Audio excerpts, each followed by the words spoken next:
คือการที่จะอยู่อย่างไรให้พอเพียงกับพอดีกับชีวิตประจำวันนะเจ้าตื่นเช้าขึ้นมาน้อมนำธรรมะเข้าสู่จิตใจพิจารณาองค์ธรรมให้เห็นถึงความเกิดขึ้นตั้งอยู่และดับไปของสภาวะการในเหตุการณ์ต่างๆนะเจ้า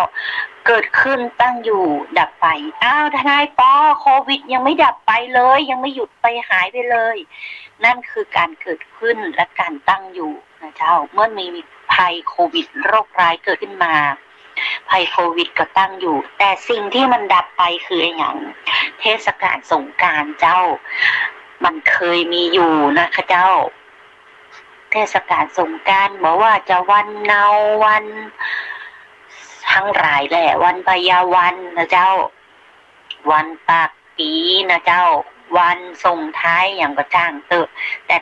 มันไม่สามารถจะมีขึ้นมาได้นะเจ้ามันเคยมีอยู่แล้วมันก็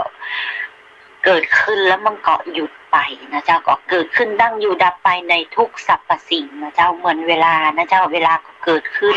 เวลา8 โมงมันกำลังเดินเตียวไปก็ตั้งอยู่เสร็จแล้วก็ผ่านไปก็เป็น9 โมงก็ดับไปนะเจ้าคือพิจารณาทุกอย่างให้เป็นองค์ธรรมเข้าสู่จิตใจนะเจ้าใจใสใจสะอาดเอี่ยงทำต้องการให้ใจใสจะใจสะอาดเมื่อใจใส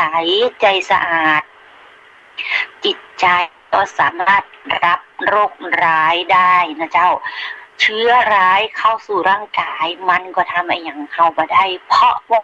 สุขภาพแข็งแรงเจ้าบางคนสุขภาพแข็งแรงเกินไปมาเป็นภัยร้ายโควิดโดยการแสดงออกนะเจ้าแต่เพิ่งตรวจพบว่ามีเชื้อโควิดอยู่ในร่างกายแต่สุขภาพแข็งแรงจริงไม่แสดงอาการออกมาแต่ถ้าใครไปอยู่ใกล้ๆนะเจ้าแตะต้องเนื้อต้องตัวแล้วคนนั้นสุขภาพอ่อนแอนะเจ้าเซตน้องโคเลยนะเจ้าน้องโคจะแวดหวาน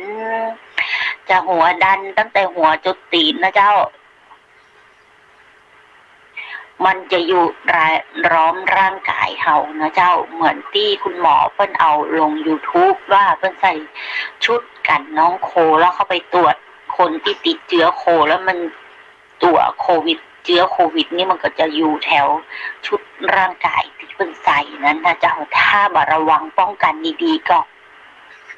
เสร็จน้องโคเหมือนกันนะเจ้าเพราะฉะนั้นทนายปอถึงบอกว่าให้เอาพอดีแต่พอเพียงพร้อมกับน้อมนำธรรมเข้าสู่จิตใจนะเจ้าสวดมนต์เป็นนิดนะเจ้าพิจารณาธรรมเป็นประจำแล้วท่านจะพ้นภัยจากโรคโควิดบอกว่าโรคเรื่องสุขภาพจิตสุขภาพกายนะเจ้า